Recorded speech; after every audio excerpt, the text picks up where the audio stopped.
up this morning feeling like Gaddafi. On my Fidel Castro shit, nigga try to stop me. One nation under God, now that's a black army. Any cadets wanna be blessed in this army. This rebel nation, man. You know what I'm saying? Let's get to it, man. Talking about some real shit. You know, it's February 1st, and they gonna spread your mind all month with thoughts about black history this and black history that. And I want to bring to you the truth behind civil rights and the integration that preceded it, right? Well, and I'm gonna start it off with some a strong statement, right? And I want the feedback. Get in the comment section. Let me know, you know, your thoughts about it. Cause you know, hey man, I'm just giving you the facts and stats. And I know that a lot of people believe one thing, but have never really examined what really happened. All right, and I'm gonna start out by saying, Martin Luther King and the men in line with that thought were some of the dumbest. It was some of the dumbest thinking ever in black history. That's what you need to know. That movement was one of the dumbest in black history, and I'm gonna prove that. First, I want to say another statement. Integration is a con game on your mind. It's the biggest con in world history on black people's minds. Integration. And I'm gonna show you why. And I'm gonna start it off by really just getting into what integration did. Before integration, you were forced in segregation was forced to stay away from white businesses, white society.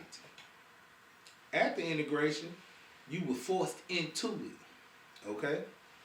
Now let's examine some of the things that happened before integration. Between the 1870s and the beginning of World War I, black pioneers settled more than 100 all-black towns in the West. Coming out of slavery, you got emancipated from slavery in 1865. All right? That's 35 years before 1900. All right? We're going to use one state. I ain't going to go all over the country. I'm going to use one state, Oklahoma, where you had Black Wall Street in Tulsa, Oklahoma, in the Greenwood area. All right? By 1920, it was a wealthy town run by black people, or one side. Each with the goal of economic independence.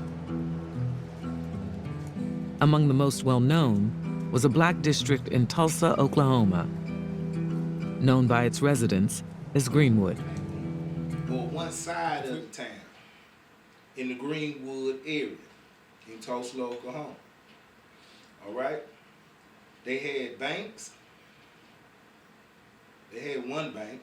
They had an airport strip. They had oil wells. Over 200 black businesses. They had a telegram service. All right? This is 55 years out of slavery. All right?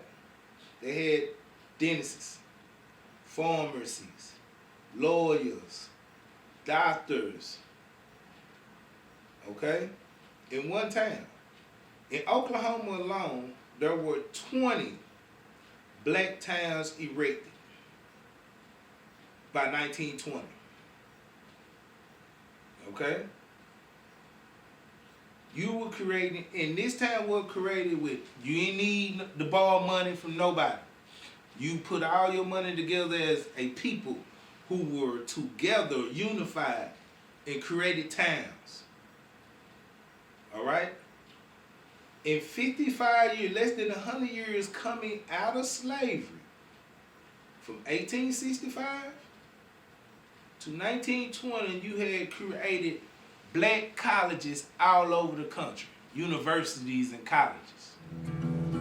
If we were to go back in time to 1920 and walk up and down Greenwood Avenue, one thing that would probably strike us is the absolute variety of businesses. The numbers are astonishing. 30 restaurants, 45 groceries and meat markets. There were dry goods stores, milliners, photography studio, dental offices. Greenwood is no longer called Greenwood. It's now known as Black Wall Street. This whole idea of self-containment really existed there. The dollar would stay in that community sometimes over 3-5 years before it ever went outside of the community. Your own entertainers, your own economy.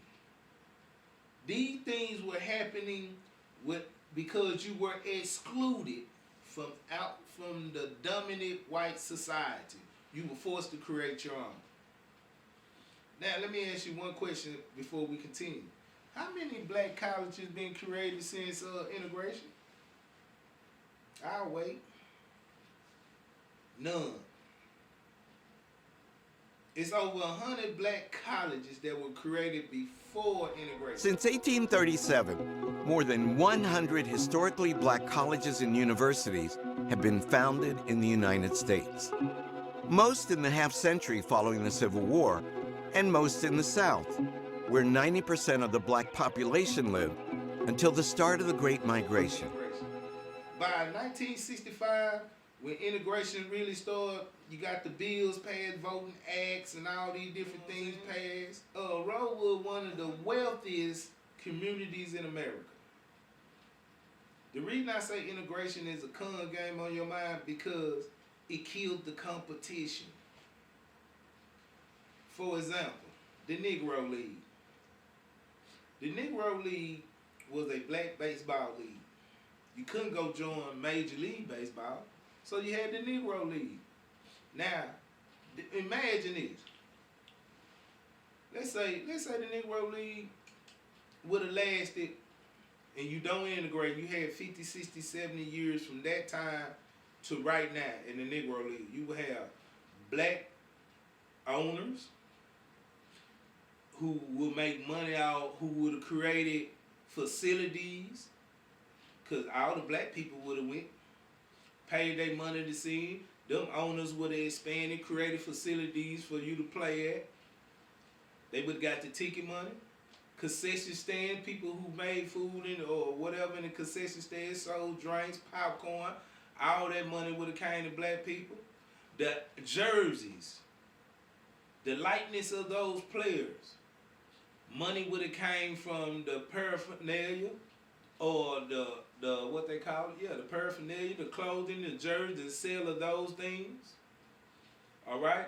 Now, we in 2024, let's apply, if that would have kept going, then you had, let's apply the technology to it. You would have got the endorsement deals from different companies. You would have had games with just like Major League Baseball. They would have had to compete with you for all that attention of the people who wanted to consume or be entertained by baseball, America's pastime. Major League Baseball would have had to compete with the black athletes. Guess what else would have happened? Major League Baseball would have stayed all white. It would have been blacks and Latinos over here. Black and brown, playing baseball together. I'm talking about it would have been crazy. All that money. Not only that, around the facilities they would have built to play Major League Baseball would have been hotels owned by black people, restaurants. A whole economy would have had emerged. Now, while you thinking Jackie Robinson is a hero, Jackie Robinson is a sellout. Cause once I get the question all the time, wasn't it wonderful in 1947 Jackie Robinson breaks the color barrier, opens up Major League Baseball to everyone? My answer has to be no, it wasn't. It was actually more difficult for African American ball players. Many talented black players got phased out. Racism ended my professional career.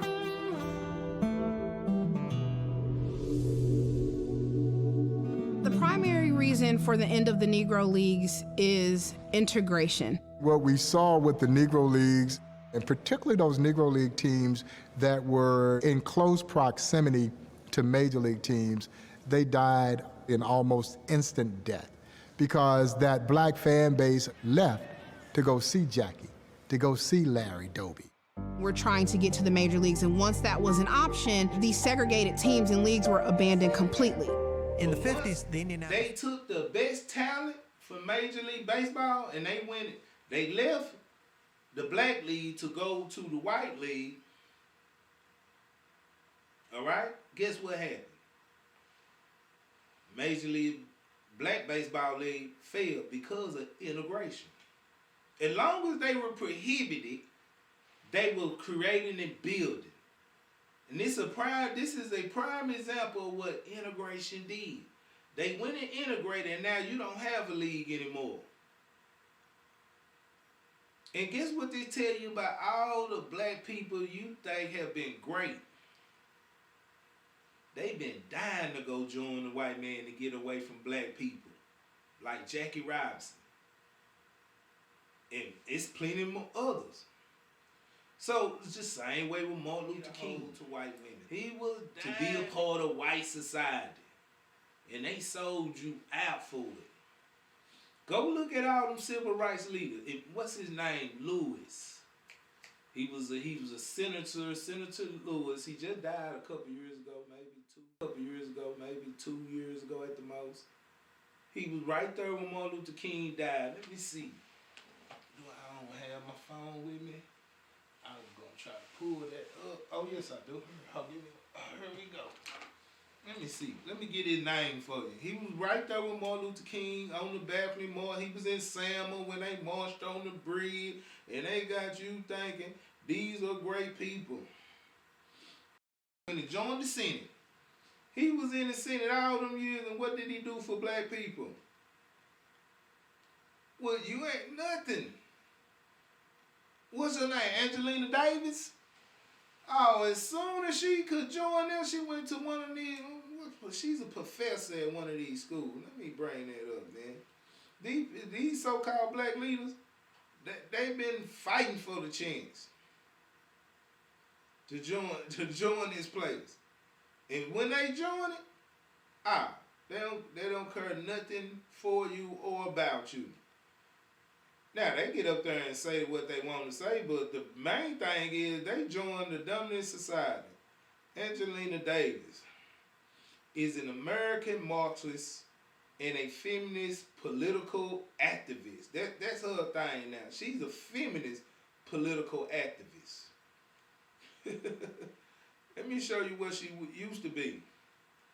She used to be this. Before she was a Black Panther and all that. This Angelina Davis back in the day. She became a feminist. She left the struggle for her people and went for the struggle for women, right? She teaches, or a professor. She is a professor at the University of California, Santa Cruz. Davis was a longtime member of the Communist Party and a founding member of the Committee of Correspondence for Democrats. As soon as they got the chance to integrate, that's what them leaders were fighting for. They weren't fighting to bring you up, they were fighting to join these people. Now let me show you how joining them or integrating became your demise.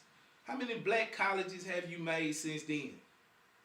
How many black towns have you erected up since then? How many black lawyers, doctors, dentists, or black-owned pharmacy, grocers? The number is way down, but you got everything you wanted.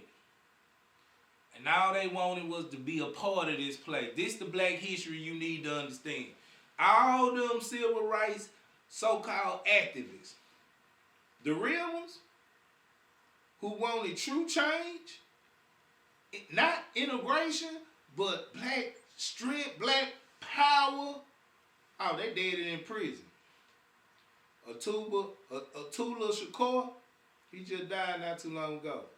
He been in prison since the 80s. You know what I'm saying? Black Panther revolutionary. You know what I'm saying? Them people, the real leaders were either killed, silenced, put in prison. But the ones you learn to glorify, the ones you hear about in history and they promote, all of them are the sellouts. All of them. Yeah, she went from being a revolutionary. They brainwashed her with the film. Let me put you on something else. And then she went and got a white boy. Yeah. Same way with Cornel West. He's a professor at Harvard, got him a white girl, but they gonna speak for your issue. They can't do it wholeheartedly. They want you to integrate. Why would you integrate with another people and you gotta be on the Bible? Why you gotta be on the Bible? Why you gotta be the loser? Why you gotta be the one broke?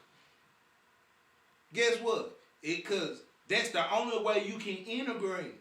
When I say the only way you can integrate, meaning they wouldn't want to flip positions with you. If you had all the power and you was the wealthy and the mighty and the strong, you think they would integrate with you to be your footstool? To be your doormat? To wash your toilets? To drive your car, your bus to chauffeur you around? To open up doors for you? You think they would integrate for that? That's what we did.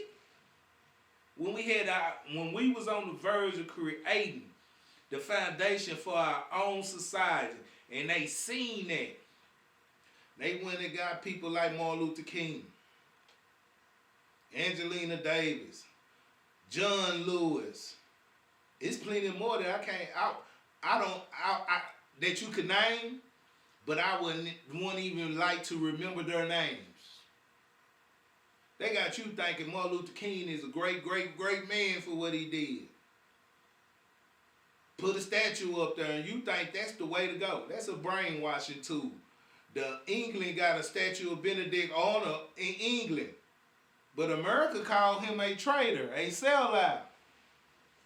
The other side always gonna promote the traitors. It's a part of the brainwashing propaganda tool.